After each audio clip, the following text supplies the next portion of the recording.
Hey guys, what's up? Welcome back to the channel. It's Cynicalex. And today we got our third sneak peek at update 3.7 for Marvel Future Fight, being dubbed the kind of random grab bag update, because you so far have the tease for X-23 Laura Kinney, the kind of clone descendant of Wolverine, and then yesterday we discussed Adam Warlock or Magus, or maybe possibly both, being shown as the second character. Well, for the third sneak peek, we actually didn't get a new character, but it's almost like a new character, potentially. It's a new uniform for Punisher, and it's not a uniform from the Netflix series, as we were all hoping to get, or a bearded Punisher with the sledgehammer from the first episodes of Season 1, which was epic, by the way, if you haven't seen it. But instead, we got this bad boy, and if you are not familiar with what you're looking at, it might be exactly what you think it is. It's the Punisher wearing Rhodey's armor, or War Machine's armor. Basically, Punisher plus War Machine's armor minus a couple of pieces, and voila, you have a killing machine inside of a killing machine. It's pretty amazing, and it's essentially a killing machine squared. Now, this uniform, well, presumably a uniform. I don't think they would introduce this as a whole new character, because they still refer to it as Frank Castle, which is the Punisher's name.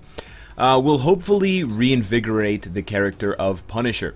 Now, first of all, I want to mention that where this is coming from, because this Punisher uniform is part of a Marvel Legacy string of comics that is aimed at basically reinvigorating and breathing new life and breathing new kind of excitement and popularity for Marvel's core characters.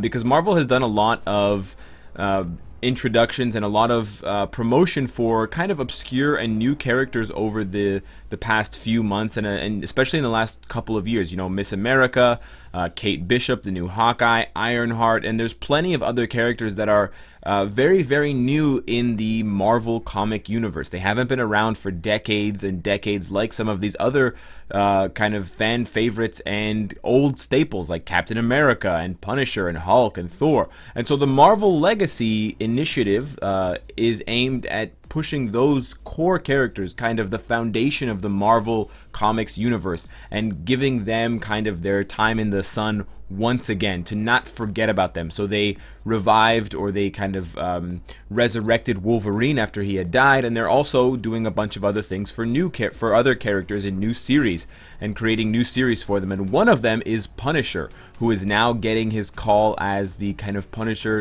/ War Machine hybrid, and he's being aided by Nick Fury. What does this mean for the character in Marvel Future Fight? Well, as you can see, he's got 3 existing uniforms, and they're all basically mediocre. None of them turns the character into a usable, powerful character. His base model is by far and absolutely the worst. Progressively, they do get better. Noir was pretty bad, War Journal was slightly better, a bit more offensive, and Marvel's Daredevil has been the best one to date, because he's got a long iframe on his 5th skill, he's got an intermittent iframe on his 2nd skill, and on his 3rd skill. You can definitely use this uniform to pull off some pretty cool fights in Shadowland. You can do some world bosses with this, but that's basically where Punisher ends.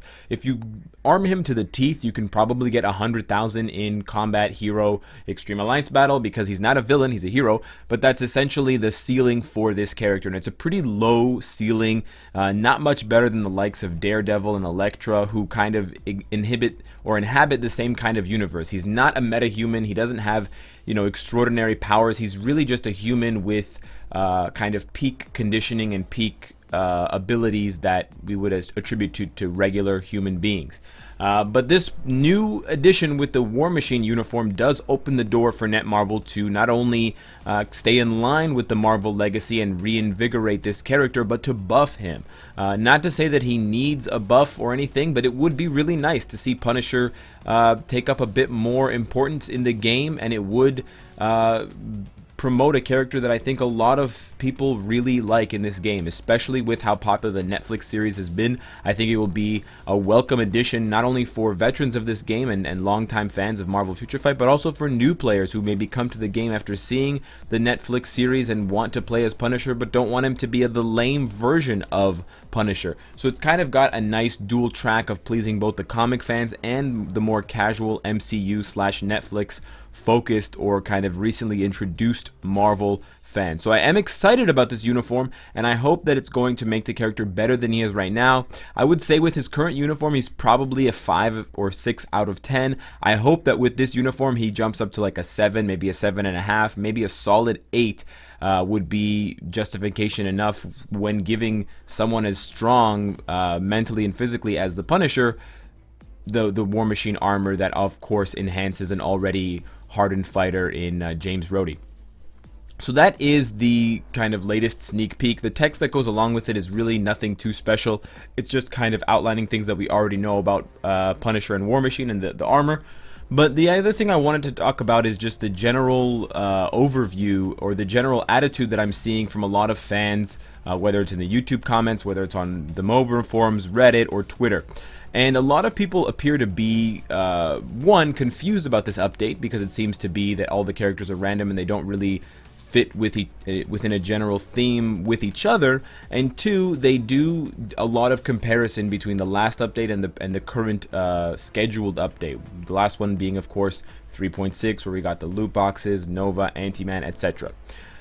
I don't really understand, or I don't see what the point of the community doing this is, and I want to express my opinions to you guys, and I want to kind of reflect what your thoughts have been back to you in case you have those ideas and you're listening, so that you can kind of take a step back and think about this. I see a lot of people reacting as well to this update with kind of reserved negativity, basically saying Netmarble owes us one for how bad the last update was with the loot boxes. And while I can share some of that sentiment, I do agree that the last update was pretty bad in terms of the content and in terms of the character acquisition.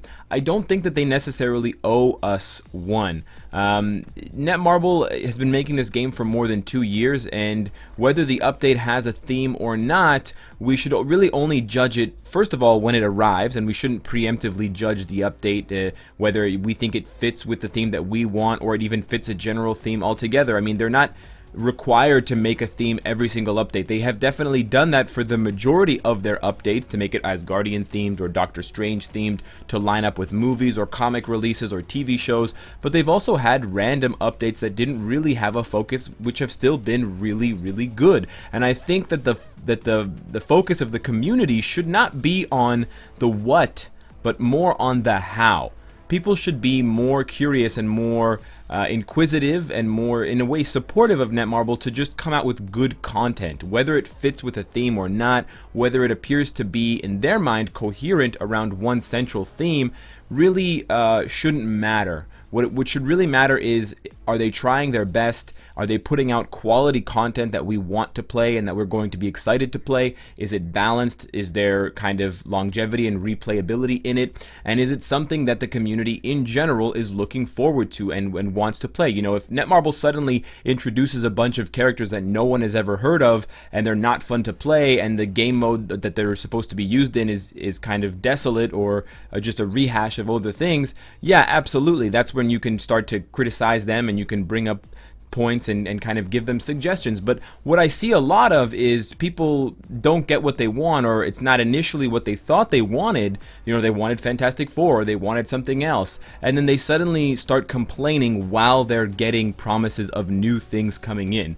You know, mom and dad said they were going to buy you this for Christmas, and it's not the super toy that you wanted, but it's still something really cool that you wanted, and it's still going to be really fun to play with, and you haven't even played with it yet, but you're already complaining that it's not the other thing that you wanted, or that it might not be a good enough makeup for the last thing that you got that wasn't so good.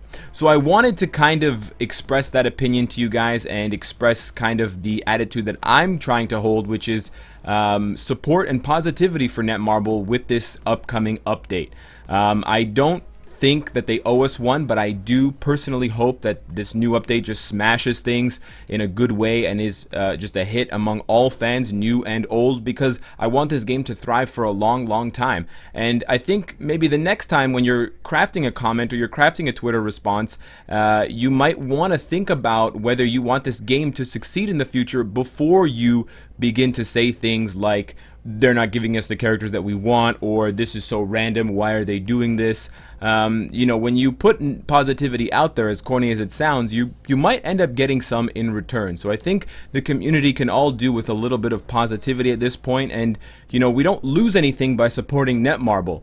But if we don't support them, new players are going to see that and they're not going to want to play the game. So keep that in mind. Let me know what your thoughts are, of course, as always, in the comments below. I'm reading it all. Subscribe if you enjoy the content and you want to support me. And of course, if you like what you see, I hope to see you again tomorrow. Take care.